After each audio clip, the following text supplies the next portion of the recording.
फिर सोनीपत गया, पानीपत और करनाल होते हुए अब आपके पास यहाँ पे आया हूँ।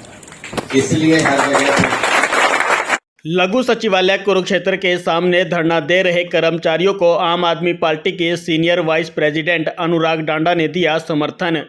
आम आदमी पार्टी के सीनियर वाइस प्रेसिडेंट अनुराग डांडा ने शनिवार शाम को वेतन बढ़ाने की मांग को लेकर अनिश्चितकालीन हड़ताल और धरने पर बैठे हरियाणा क्लरिकल स्टाफ को समर्थन दिया। उन्होंने कहा कि 35,400 रुपये पे स्केल की मांग जायज है। 4 दिन से क्लरिकल कर्मचारी हर जिले में अपनी मांग को लेकर संघर्षरत हैं। 4 दिन से कहीं भी पोर्टल नहीं चल रहे, जनता को भारी परेशानी उठानी पड़ रही है, लेकिन हरियाणा सरकार इनसे बात तक करने को तैयार नहीं। आम आदमी पार्टी इस लड़ाई में कर्मचारियों के साथ खड़ी है।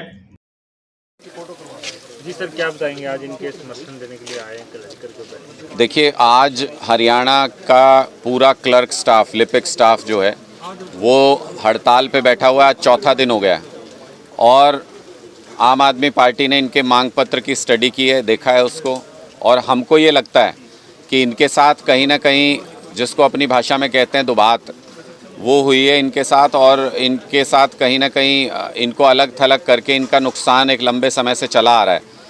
आज ये अपनी जायज़ और तर्कपूर्ण मांग लेकर के सरकार के सामने प्रदर्शन करने, धरने पे बैठे हुए हैं।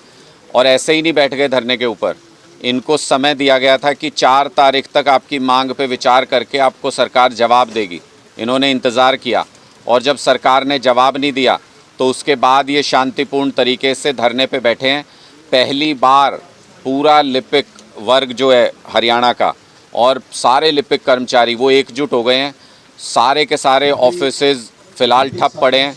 मैंने पहले भी ये कहा है कि सरकार अगर बुद्धिपूर्ण तरीके से विचार करे तो 15 दिन अगर सारे दफ्तर बंद होने से जितना सरकार का नुकसान होगा, उतने पैसे में इन लोगों की 5 साल तक 35,400 के स्केल से सैलरी दे सकते हैं।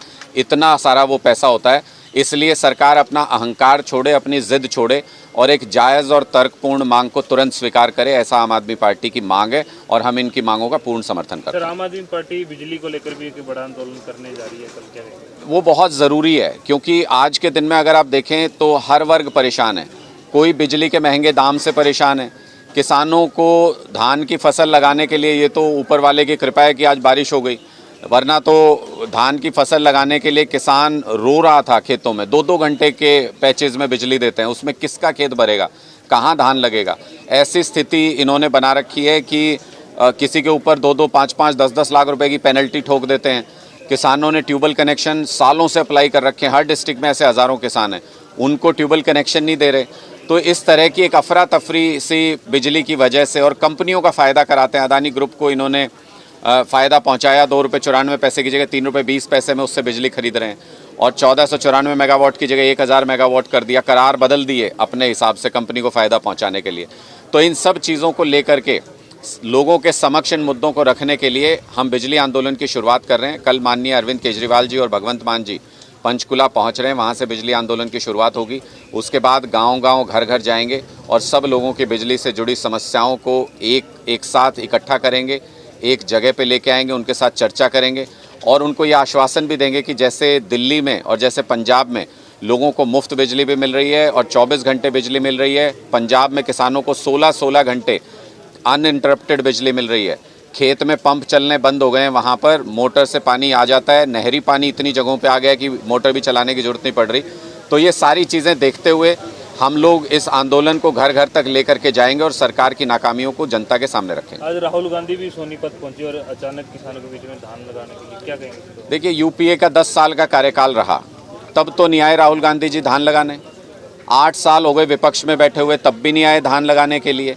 अब चुनाव नज़दीक है तो ये जितनी मर्जी चुनावी फसल लगा लें, ये फसल कटनी तो है नहीं कांग्रेस से, क्योंकि इनके सारे नेता फसल काटने के लिए चाहिए होते हैं लोग, और कांग्रेस के सारे लोग आपस में जूता चप्पल लेके लड़ते रहते हैं। आपस में इनके गुट बने हुए हैं, आपस में लड़ लड़ के ख़त्म हो जाएंगे। राहुल गांधी जी को चाहिए कि अगर वो किसान के साथ हितैषी बन के दिखाने की कोशिश कर रहे हैं हरियाणा में आके, तो हरियाणा में उनके जिस सरकार ने ज़मीनों की दलाली की, उसके जो मुखिया रहे, उस नेता के बारे में क्या कहेंगे, उनको क्या सज़ा देंगे, भूपेंद्र हुड्डा जी के बारे में क्या फ़ैसला करेंगे, ये पहले बताएं, तभी किसानों के बीच में उनका हितैषी बन के जाएं।